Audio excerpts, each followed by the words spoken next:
হেই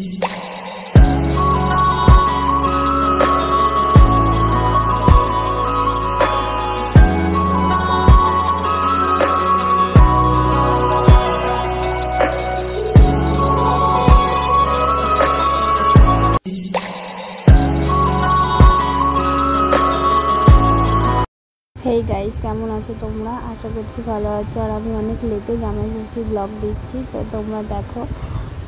শ্বশুর বাড়ি আসবে বলে সুরজিৎ তাড়াতাড়ি সকাল সকাল সব বাজার করে নিয়েছে। এগুলো আমাদের বাড়ির পাশের থেকেই করেছে। তো যাই হোক, চলো ষষ্ঠীতে গিয়ে দেখা হচ্ছে।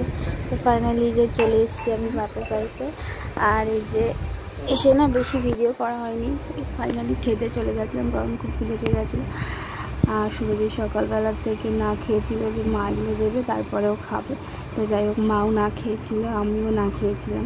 তো যাই হোক, আমি কিন্তু এসব খাই না, আমার এসব একদম ভালো লাগে না। আমি খালি খেয়েছিলাম আর কিছু খাইনি। তারপরে যে বাবাইকে এটা দিয়ে বাবাই তো খুব খুশি। তারপরে যে দুপুরবেলা খাবার দাবারে চলে এসেছি বেশি টাইম নষ্ট না করে।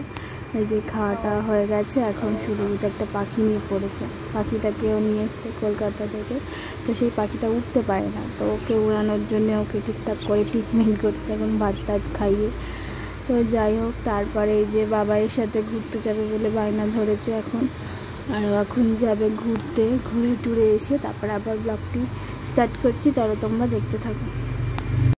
যেহেতু সেই সকালবেলা এসে আমি 12টার সময় চিড়ে খেয়েছিলাম, আর সারাদিন আমি কিছু খাইনি। তো রাতে মা পরোটা করেছিল আর আলুর তরকারি, তো এটাই খেয়ে আমাদের ডিনার সেরে নিলাম। আর আমার ভিডিওটি আমি এখানে শেষ করছি। কেমন লাগলো